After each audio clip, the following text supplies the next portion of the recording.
আসসালামু আলাইকুম। গতকাল বাংলাদেশের সংসদে আন্দালিব রহমান পার্থ ভাই জ্বালাময়ী এক ভাষণ দিয়েছেন।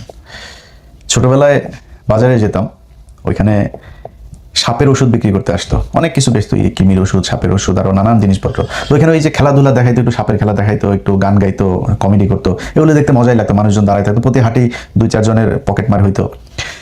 তো এই ইয়েগুলো দেখতে কিন্তু শ্রুতিমধুর, খুব ভালো লাগতো দেখে। কিন্তু খেলার শেষে টার্গেট একটাই, ওষুধ বেচবে। কি বলতো, বেজি আর সাপের যে যুদ্ধ, এখানে বেজি যে সাপের সাথে যুদ্ধ করে সাপ বেজিকে কামড় দেয়, তারপরেও বেজি কেন মারা যায় না, এই বেজিটা ওই যুদ্ধের মাঝখানেই সে জঙ্গলে যায়, জঙ্গলে যে একটা গাছের শিকড় খেয়ে আসে, সেই শিকড়টা খেয়ে তারপরে আবার ফেরে সে সাপের সাথেই করে, যেই কারণে সে মারা যায় না। খেলাধুলা শেষ, ওই যে ক্যাম্পাসার যিনি আসেন, ওই ব্যক্তি ওই শিকড় নাকি সেই জঙ্গল থেকে নিয়ে এসেছেন আজকে আমাদেরকে দেওয়ার জন্য। অল্প কিছু শিকড় আছে, সবাই হাত তুলবেন, হ্যাঁ, যে আগে হাত তুলবেন তারা পাবেন, সবাইকে দিতে পারবো না। অল্প কিছু শিকড়, 2 টাকা 5 টাকা 10 টাকা ভাঙায় টাকা নিয়ে তারপরে ভাঙা একটা গাড়ি আনতো, গাড়িতে করে ছুটতো। যাওয়ার পরে বুঝতে পারতাম বাড়িতে এসে যে এই সাপের এটা তো ভুয়া কথাবার্তা, মিথ্যা। ওই 2 টাকা 5 টাকা 10 টাকা যা গেল সবই ইয়ে। কিন্তু ওই জায়গায় মজা পাইলাম না। কালকে সংসদে পার্থ ভাই মূলত সেই সাপের খেলা দেখিয়েছেন। পার্থ ভাই যখন ইংলিশে কথা বলে, তখন আবার বিএনপির লোকজন একটু বেশি হাততালি দেয়। It is unique. The revolution was unique. এর পরবর্তী government was unique. And what we had a quasi-constitutional government. তো বিএনপির ভাইরা যে এই যে হাততালি টাততালি দিয়েছে না, এই বেশিরভাগই তো ধরেন ওনাদের এখানে অনেক শিক্ষিত মানুষ আছে, অনেক কি বলবো, যে যার যোগ্যতা সম্পন্ন মানুষজন আছেন। কিন্তু এখানে কিন্তু আন্ডার 5 মানুষজনও কিন্তু আছেন, লেখে 8 পাস 9 পাস এরকম লেখেন ওই হলফনামায়। তো আন্ডার 5ও আছে, কিন্তু অনেকগুলো আছে বিএনপিতে। তো আন্ডার 5, আন্ডার 8, আন্ডার 10 ম্যাট্রিক, এগুলো তো আপনার ইংলিশ বুঝে নাই। তো না বুঝে ওরা মনে করছে ইংলিশে যা বলছে ওইটা মনে আমার পক্ষেই বলছে, আমাদের দলের পক্ষেই বলছে, শুনে আরো বেশি থাপড়ানি দিয়েছে। কিন্তু বাস্তবতা হলো, আন্দালিব রহমান পার্থ ভাই কালকে তার বক্তব্যের শুরু থেকে শেষ পর্যন্ত এক ভয়ঙ্কর সাপের খেলা দেখিয়েছেন, যেই বক্তব্যের কোনো সারমর্ম নাই, একদম পুরোটাই ভোগাস, মিথ্যা, অপতথ্য, বিভ্রান্তিমূলক কথাবার্তা বলে গিয়েছেন। কেমনে বলেছেন আমি আপনাদেরকে একটা একটা করে বুঝাই। তবে তার আগে পার্থ ভাইয়ের বক্তব্যটা অল্প একটু আগে আমরা শুনি, উনি কি বলেছেন শুনেন। অন স্পিকার, ব্যাপারটা তো অনেক কমপ্লেক্স, একটা ইউনিক সিচুয়েশন। আমি আমার সম্মানিত বিরোধী দলের নেতাদের চোখে আবেগ দেখি, কথায় দেখি। তবে একটা জিনিস এটাও দেখি যে কেন জানি প্রথম থেকে আমাদেরকে জুলাইয়ের বিরুদ্ধে নিয়ে যাওয়ার একটা পায়তারা দেখতে পাচ্ছি। ঠিক যেমন, ঠিক আমাকে কথা বলতে দাও। If you understand the decorum, please, আমি কেন was quiet এটা হবে না কিন্তু। তো আমাকে আওয়ামী লীগ সরকার মনে পড়ে যায়, যে আমরা যদি কোনো কথা বলতাম, যুদ্ধাপরাধের বিচার চায় না, আমরা বলতাম তেলের দাম কত, যুদ্ধাপরাধের বিচার চায় না। আমি অনেকখানি ওই অ্যাটিটিউডটা দেখতে পাচ্ছি। সবচেয়ে বড় কথা, we have no problem with July সনদ। আমাদের প্রবলেম প্রক্রিয়া নিয়ে। আপনারা কোন প্রক্রিয়ায় করতে চাচ্ছেন, এবং আমরা আমাদের ডিসেন্ট, নোট অফ ডিসেন্ট আগে থেকেই দেওয়া। আমাদের প্রক্রিয়া ছিল, আপনারা দেখেন, উইথ ডিউ রেসপেক্ট, একদম রেসপেক্টের সাথেই বলি, রাষ্ট্রপতির ক্ষমতা কমাতে যে আমরা প্রধানমন্ত্রী বা ক্যাবিনেটের ক্ষমতা অনেকাংশে বাড়িয়ে দিয়েছি। দ্যাট ইজ দ্য ইস্যু, আর তো কিছু ছিল না। এই কারণে আমরা আমাদের কনস্টিটিউশনাল ফ্রেমওয়ার্ক রিয়েলাইজ করেছি, উই নিড চেঞ্জ। আমরা মনে করি, মানে আমরা আজকে এখানে, আমরা পলিটিশিয়ান, আমাদের মাথায় রাখতে হবে that we must mitigate the harshness of the relevant provisions of the constitution. At the same time, we must uphold the spirit of July. এই ব্যালেন্স আমাদেরকে করতে হবে। কিন্তু আপনারা তো আমাদেরকে লগা সেটে পাঠিয়ে দিচ্ছেন। আপনারা এখানে যারা বসা, আমার মাননীয় প্রধানমন্ত্রী কত বছর এক্সাইল, পাশে আমাদের মাননীয় এলজিআরডি মন্ত্রী কয়বার জেল খেটেছে, তার পাশে আমির খসরু সাহেব একসাথে জেলে ছিলাম, তার পাশে সালাউদ্দিন সাহেব কতদিন বিদেশে ছিল, এমন একটা ভাব কত বছর বিদেশে ছিল। এখানে আমরা যারা আছি, আমরা সবাই জুলাই যোদ্ধা। আপনাদের বিরোধী দলীয় সম্মানিত মাননীয় আমাদের যে বিরোধী দলীয় নেতা, উনি ওনার ভাষায় এত সুন্দর করে আমাদেরকে রেকগনাইজ করেন, কিন্তু যখনই ফ্লোর আপনাদের হাতে চলে যায়, আপনারা আমাকে অ্যাটাক করেন অ্যাজ ইফ আমরা জুলাইতে আমাদের কোনো কন্ট্রিবিউশনই নাই। একদিন এক ভাই দাঁড়িয়ে বললো, গতকালকে সম্মানিত সংসদ সদস্য দাঁড়িয়ে বললো যে আমাদের এখান থেকে বলা হয়েছে এই আন্দোলনের সাথে আমাদের সম্পৃক্ততা নাই। অফকোর্স আমরা এই কথা বলেছি, because it was politically correct. We never wanted to give it a political face. আমরা চাচ্ছিলাম ছাত্র আন্দোলন বা যেই কোটা আন্দোলন হচ্ছিল ওইভাবে যাক। এই রেভলিউশনকে আমরা শ্রদ্ধা করি। 17 বছর আমরা কষ্ট করেছি। এখানে আমার ভাইয়েরা অনেক বেশি কষ্ট করেছে। আমরা জেলে গিয়েছি, আন্দোলনে ছিলাম, 20 দলে ছিলাম, 4 দলে ছিলাম, অনেক আগে থেকে। আমরা চাই না, কিন্তু এই যে একটা প্রক্রিয়া, সংবিধানকে ছুঁড়ে ফেলে দাও, সংবিধানকে ছুঁড়ে ফেলে দাও। সংবিধানকে ছুঁড়ে ফেলবো কেন? সংবিধানকে মনে করায় দেয় যেটা 71-এর পরাজয়ের দলিল। আমি সংবিধান কেন ছুঁড়ে ফেলে দেবো? এই সংবিধান দিলে গাত্র দাও কেন হবে? এত গায়ে লাগবে কেন? If I don't like it, there are relevant provisions within the constitution যে আমি পরিবর্তন করতে পারি। আমার দরকার কি যে আমি তাকে ছুঁড়ে ফেলে দেবো? পার্থ ভাইয়ের পুরো বক্তব্যের আপনারা যারা শুনেছেন, এটা আরো বড় আছে, দেখে নিন আপনারা ইউটিউব থেকে। এই বক্তব্য শোনার পরে আপনাদের কারোর কি মনে হয়েছে যে উনি বিএনপির নেতা নাকি বিজেপির নেতা? ওনার বক্তব্যের প্রথম প্রশ্ন হলো এইটা। ওনাকে আগে আমাদেরকে বলতে হবে উনি বিএনপি না বিজেপি। এই গেল 1.5 মাসে এই সরকারের যে মেয়াদ, এই 1.5 মাসে আপনারা সোশ্যাল মিডিয়াতে, কোনো পত্রিকাতে, কারোর কোনো ফেসবুক পোস্টে কোথাও কোনোদিন কেউ শুনেছেন কেউ আন্দালিব রহমান পার্থ ভাইকে অ্যাড্রেস করে বলেছে যে পার্থ ভাই আপনি কেন জুলাই সনদের বিরুদ্ধে? বা বিজেপিকে বলেছে কেউ, ওনার রাজনৈতিক দল যেটা, কেউ বলেছে? কেউ বলে নাই। ওনাকে কেউ অ্যাড্রেসও করে নাই, ওনাকে অভিযুক্তও করে নাই, কিছুই করে নাই। কিন্তু উনি নিজের গায়ে নিলেন অ্যাজ ইফ উনি একজন বিএনপির মন্ত্রী, বা মনে হয়েছে উনি বিএনপির মানে প্রধানমন্ত্রী বা মহাসচিব, এরকম একটা দায়িত্ব নিয়ে উনি কালকে বিএনপিকে খুব দিয়েছেন। কারণ জিনিস কিন্তু হেভি জিনিস একটা। পার্থ ভাই কিন্তু কোনো সমস্যা হয় না কখনো। ধরেন আওয়ামী লীগ বিএনপি যখন যারা ক্ষমতায় আসুক কোনো সমস্যা হয় না। একদিকে হেলাল সাহেবের মেয়ের জামাই ভাইও মোটামুটি ভালো নেতা টেতা ছিল। তারপরে ধরেন এখনো কোনো সমস্যা নাই, আওয়ামী লীগের ব্যবসা পাতি সব কিছু চলেছে, কোনো সমস্যা হয়নি। তো এখন বিএনপি আসার পরে তো ফুল ফেসে ওনাকে বিএনপি হইতে হবে। কারণ আওয়ামী লীগের অনেকের দায়িত্ব কিন্তু পার্থ ভাইয়ের হাতে, পার্থ ভাইয়ের মাথায়। পার্থ ভাইয়ের অনেকের ব্যবসা ট্যাবসা অনেক কিছু দেখাশোনা করা লাগে, তো এগুলি করা লাগে।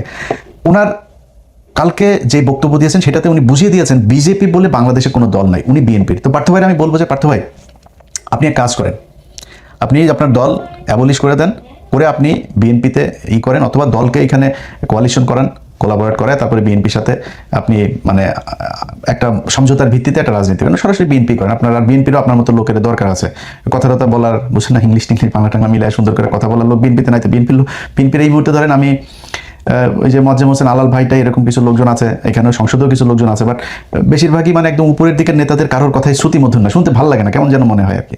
তো পার্থ ভাই একজন আছে, ওইটার প্রক্সি দিতে পারবে বিএনপির হয়ে, ওনার উচিত। এবং বাস্তবতা হচ্ছে আন্দালিব রহমান পার্থের কিন্তু কোনো দল নাই। বিজেপি নামে যেই দল আপনারা দেখেন সেই দলের কিন্তু কার্যকরী কোনো কার্যক্রম কিংবা সাংগঠনিক কোনো কিছু নাই।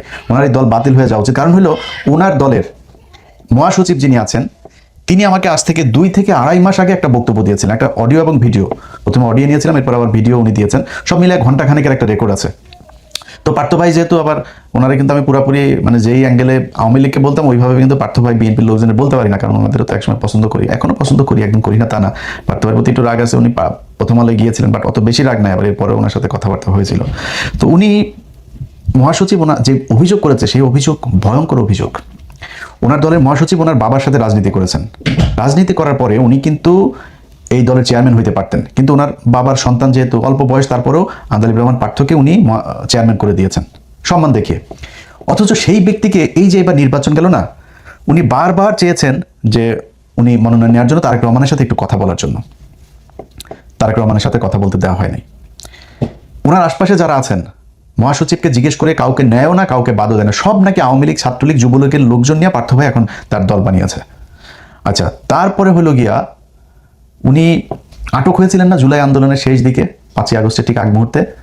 এই আটক হওয়াটা আটক ছিল না, এটা স্বেচ্ছায় শেখ মুজিবের মতো পাঞ্জাবি লুঙ্গি ইস্ত্রি করে তারপরে পাকিস্তানিদের হাতে ধরা দেওয়ার মতো হারুনুর রশিদ হাউন আঙ্কেলকে নাকি মহাসচিব পাশে ছিলেন, তিনি নিজে ফোন দিয়ে হাউন আঙ্কেলকে তখন তো জানে না যে হাসিনা যে পলায় টলায় যাবে, হারুন ভাই আমারে লোক পাঠান, আমার নিয়ে যান, আমার যদি এখন না নেন তাহলে এটা সবাই খুব ফিসি মনে হবে, সবাই বুঝে যাবে যে এটা আমি আসলে কাদের লোক, তো আমার নিয়ে যান। এতক্ষণ যা বললাম না ওনার দলের ব্যাপারে, এই কথাগুলো আমার না, ওনার লম্বা বক্তব্য, আমি ওইখান থেকে আপনার 2-1 মিনিটের একটু বক্তব্য শোনাই। ওনার মহাসচিব যে কথাগুলো বলেছে ওই মহাসচিবের বক্তব্যে এই কথাগুলো আছে, আমি নিজের থেকে কিছু বানায় বলি নাই। আপনার সাথে এই দলটা তৈরি করছি, এসআর সাহেবের সাথে আমরা বের হয়ে গেলাম শুধুমাত্র একটা মাত্র কারণ যে এসআর সাহেব আওয়ামী লীগের সঙ্গে থাকবে, এই জন্য উনি তো ওদিকে চলে যাবে, আমরা জানতাম যে উনি চলে যাবে। হ্যাঁ, তো নাজিবুর রহমান বলছে যে উনি এই জন্য এরকম করতেছে, এবং যেদিন দিকে আমরা দলটা তার সাথে ভাগাভাগি হয় ওই দিন পার্টির বিষয়ে অনেক ঝামেলা হয়েছে। ওই দিন নারায়ণগঞ্জের ওই যে নাসিম ওসমান, সাবিম ওসমানের বড় ভাই বলছিল ওর সাথে আমার টাকা ধাক্কি হয়েছে। তো পরবর্তীতে মঞ্জু ভাই মারা যাওয়ার পরে, মানে নাজিবুর রহমান মঞ্জু ভাই মারা যাওয়ার পরে আমরা পাটুরে বানাইলাম দলের। তার মাও হেঁটে যাইছে, তার মায়ের রাজি হয়ে যায় যে তার মা যেহেতু সরাসরি শেখ হাসিনার আপন মামাতো বোন, কারণ উনি প্রায় ওনাদের পিছা বলে, ওনাদের কাহিনী বলে, বোনের কাহিনী, তাছাড়া তার নানার ছবি, শেখ সাহেবের ছবি, তার ভাই শেখ মুজিবের ছবি সামনে নিয়ে কান্নাকাটি করে, এই সমস্ত কারণে ওনাকে আমরা সাপোর্ট না করে পাটুরে বানাইছি। তো পার্থ ঠিকই ছিল, সমস্যাটা হয়েছে সে একটু আওয়ামী তোষণটা করে খুব কায়দা করে কিন্তু বক্তব্য দেয়, চটকদার খুব সুন্দর বিরা বক্তব্য দেয় আওয়ামী লীগের বিরুদ্ধে, এইটার উপরেই সবাই খুশি হয়ে যায়, কিন্তু সে বিতর্কত ভাবে সে ক্ষতি করে। এটা আমি দলের সেক্রেটারি হিসাবে আমি যেভাবে বুঝি বা আমার দলের লোকজন যেভাবে বুঝে এটা তো আর সবাই বুঝবো না, বা আমরা যেটা দেখি নিজের চোখে।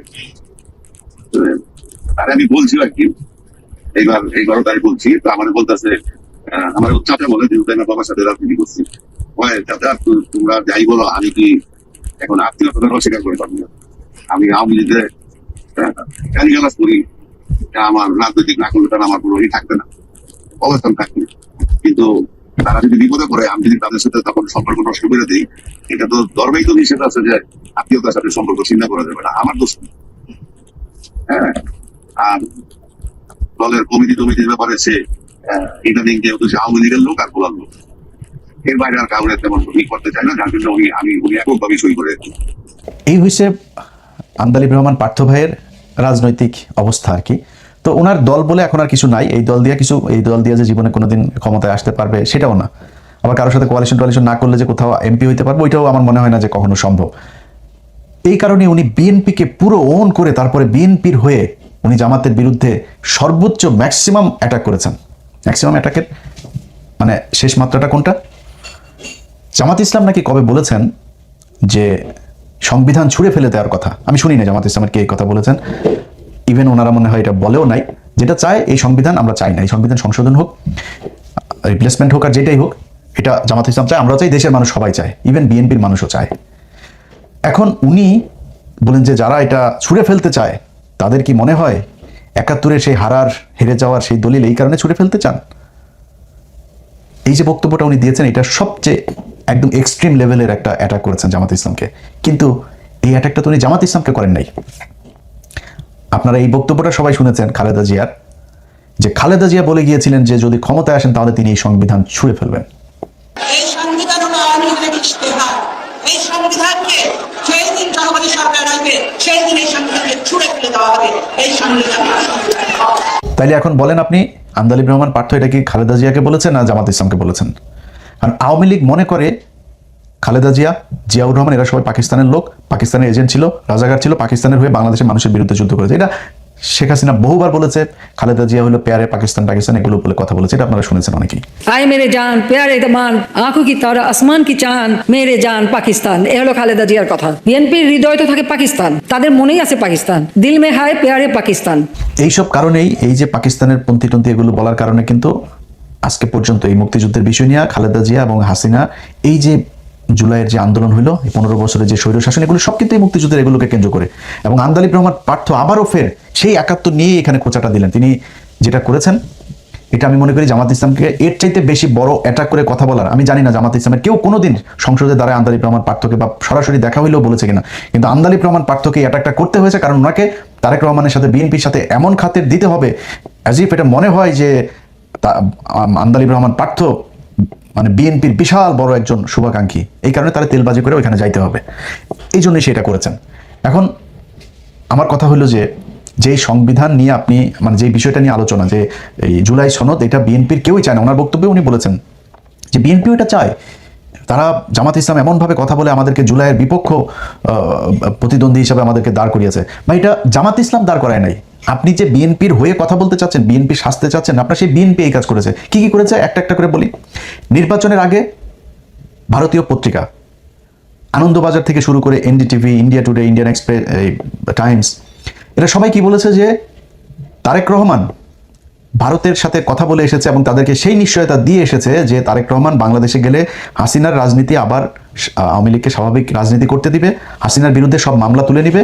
এটা যে ওদের পত্রিকা বলেছে সেটা না, খালি দলের মহাসচিব থেকে শুরু করে অনেক নেতা এই কথা বলেছেন, আওয়ামী লীগের কোনো মামলা রাখা হবে না, আওয়ামী লীগ বিএনপি ভাই ভাই, আওয়ামী লীগের লোকজন সব বিএনপিকে ভোট দেখ, এই কথা আপনারা প্রকাশ্যে নির্বাচনের ক্যাম্পেইনের সময় বলেছেন।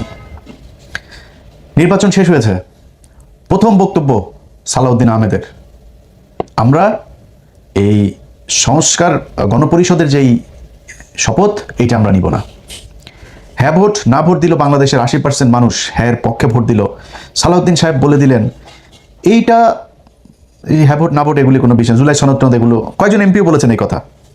সালাউদ্দিন আহমেদ অফিসিয়ালি বক্তব্য দিলেন, যদি এইটা হয় ওইটা হয়, শিলং থেকে এই মেয়ে এনে দেয়, শিলংয়ে আমার আগে যে মদ খাইতে দিত সেই ব্র্যান্ডের মদ দেওয়া হয়, তারপরে শিলংয়ে যাওয়ার আগে যে মাগি নিয়ে আমি ধরা খেয়েছিলাম সেই মাগিকে যদি আমার সাথে নিয়মিত আসতে দেওয়া হয়, এইভাবে আমাকে যদি এগুলি করতে দেয়, নানান হয় টয়ের পরে যদি হয় তাহলে হতেও পারে। সালাউদ্দিনের বক্তব্য এটা।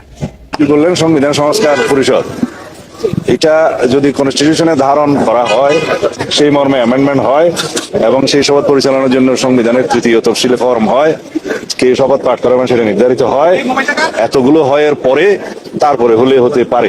আচ্ছা, এরপরে উনি বলেছেন যে কেন বিপ্লবী সরকার হইল না, সাংবিধানিক ধারাবাহিকতা কেন রক্ষা করা হইল। ভাই, এই চুপপুরে সরাইতে চেয়েছে ইউনূস, ছাত্ররা, জামাত ইসলাম, চুপপুরে সরাইতে দেয় নাই বিএনপি, ওয়াকারকে সরাইতে চেয়েছে এই খলিল, এই ইউনূসেরা, ওয়াকারকে সরাইতে দেয় নাই বিএনপি। এটা মানে এটা তো আর আপনার ইয়ের কথা না, মানে ওনারা বলেছেন বা হওয়ার কথা না। এই কালের কণ্ঠে এক আওয়ামী দালাল আছে হায়দার আলী, এই হায়দার আলী রাষ্ট্রপতির এক সাক্ষাৎকার ছেপেছে, আপনারা দেখেছেন তো সেটা। রাষ্ট্রপতি সেখানে একদম সরাসরি স্বীকার করেছে রাষ্ট্রপতির অফিসটা মূলত এখন আওয়ামী লীগের একটা রিহ্যাব সেন্টার। আওয়ামী লীগের যেসব সুশীল ব্যবসায়ী, যেসব বদমাশগুলো আছে, এই বদমাশগুলোর একটা রিহ্যাব সেন্টার, ওইখানে প্রতিদিন তাদের যাওয়া আসা, বিভিন্ন আলাপ আলোচনা, কনস্পাইরেসি এগুলো চলতেছে। এই লোকগুলোকে কিভাবে আপনার এই যে চুপ্পুকে কিভাবে বিএনপি আপনার শেল্টার দিয়েছে, তাকে রাখতে চায় না জামাত ইসলাম, তাকে রাখতে চায় না ইউনূস, তাকে কিভাবে এখন বিএনপি আদর আপ্যায়ন করে, আমরা এগুলো তো নিজের চোখেই দেখছি। এই যে ওয়াকার, তাকে রাখতে চায় না এই ছাত্ররা, বিএনপি তাকে রাখতে চেয়েছে। তারপরে বিপ্লবী সরকার করতে চেয়েছে, বিএনপি কহিতে জাতীয় সরকারে যায় নাই, বিপ্লবী তো না জাতীয় সরকার, বিএনপি জাতীয় সরকারে রাজি হয়নি। তো এগুলো তো ওপেন সিক্রেট, আপনি জানেন না বিএনপিকে কেন সন্দেহের চোখে দেখা হয়। বিএনপির অনেকগুলো এরকম কারণে মানুষ এখন সন্দেহের চোখে দেখে যে বিএনপির কথা আর আওয়ামী লীগের কথা তো একই রকম। ওগুলি সব যদি বাদও দেন, নির্বাচনের পরে কতগুলো আওয়ামী লীগের নেতা জামিনে মুক্তি পেয়েছে, এলাকায় আওয়ামী লীগের লোকজন, আমার এলাকার কথা বলে আওয়ামী লীগের লোকজন সব এখন ওপেনে আরামসে চলাফেরা করে, সব বিএনপির দলে গিয়ে ভিড়েছে এবং বিএনপি তাদেরকে শেল্টার দিচ্ছে। বিএনপির এমপি তিনি নিজে বলেছেন, হারুন নিজে বলেছে যে থানা ঘেরাও করা হবে যদি আওয়ামী লীগের কাউকে ধরা হয়। এই জন্য বিএনপিকে জুলাইয়ের প্রতিদ্বন্দ্বী হিসেবে দাঁড় করানো হয়েছে। বুঝেন না আপনি?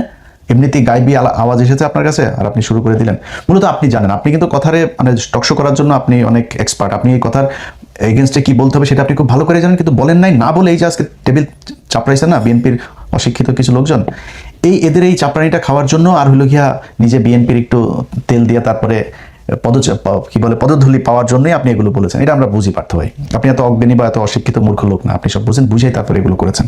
এখন কথা হলো যে সংবিধান নিয়ে যদি নাকি আপনারা মনে করেন, যেটা আপনিও আজকে যুক্তি দেখিয়েছেন, এটা সালাউদ্দিন যুক্তি দেখায়, আইনমন্ত্রী যুক্তি দেখিয়েছে যে কি এই ধারাবাহিকতাটা করা না হলে আগে কেন বিপ্লবী সরকার করা হয় নাই, না হওয়ার কারণে আজকে এখন আমরা রাষ্ট্রপতিকে রেখে সাংবিধানিক ধারাবাহিকতা শেখ হাসিনার সংশোধনী যেটা শেষে করে দিয়ে গেল, কোথাও ছিল আপনার যে তত্ত্বাবধায়ক সরকার আসবে, অনির্বাচিত কোনো সরকার আসতে পারবে।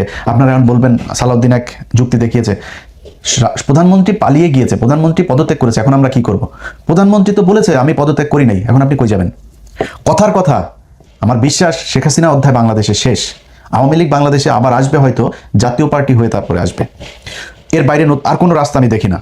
আওয়ামী লীগে যা যা করার এগুলি বিএনপি করে যাচ্ছে, প্রক্সি দল হিসেবে ভালোই করছে, ওনারা ভারতকে মনে হয় সুযোগ সুবিধা ভালোই দিবে। তো এটা আমাদের আর দরকার, ভারতেরও হয়তো আর দরকার হবে না আওয়ামী লীগকে, যে কারণে আওয়ামী লীগ অধ্যায় শেষ। বাট আওয়ামী লীগ যদি মানে হাইপোথেটিক্যালি যদি আওয়ামী লীগ কোনোদিন কামব্যাক করে, আপনি কি মনে করেন আপনারা যেইভাবে সংবিধান একটু নাড়াচাড়া করতে চান না, রাষ্ট্রপতিকে রেখে, এগুলো মানবে আওয়ামী লীগ? সব কয়টার ফাঁসি হবে, সব কয়টার বিচার হবে, একটাও বাঁচতে পারবেন না। সে তো সংবিধান করেন কেন? মানুষের জন্যই সংবিধান।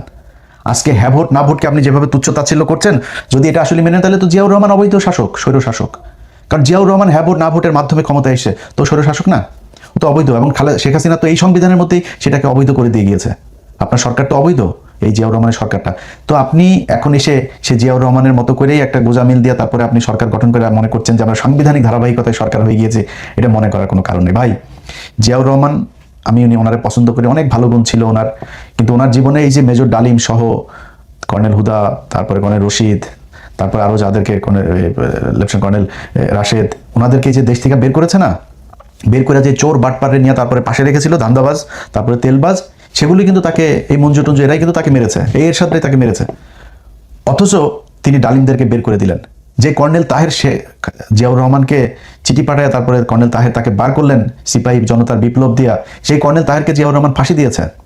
অতএব নিজের বাবার সেই ভুলের পুনরাবৃত্তি না করে আমরা জিয়া পরিবারকে প্রচন্ড ভালোবাসি, বিএনপিকে নিয়ে অনেক সমালোচনা করি, তারপরেও সেই সমালোচনা কোনোদিনও সে আওয়ামী লীগের মতো হবে না। আপনাদেরকে বন্ধু ভাই মনে করি আপনাদের কাছে আবদার দাবি থাকবে যে এই সংবিধানের দোহাই না দিয়া জুলাই সনদটা বাস্তবায়ন করেন। এখানেও যদি কোনো কিছু কাটছাট করা লাগে সেটা জামাতের সাথে, এনসিপির সাথে, মানুষের সাথে প্রয়োজনে আবার হ্যাঁ ভোট না ভোট করেন। আপনারা বলেছিলেন নির্বাচনের পরে গণভোট আবার করেন, আপনারা মানুষকে বুঝান এই ঘটনা। আপনারা এখন করেছেন যে 4টা প্রভিশন দেওয়া হয়েছে, সেখানে যদি আরো প্রভিশন আপনি যুক্ত করতে চান করে গণভোট নেন। মানুষ সেখানে আপনি অপশন রাখেন হ্যাঁ ভোট না ভোট, মধ্যবর্তী কোনো সিদ্ধান্ত যদি থাকে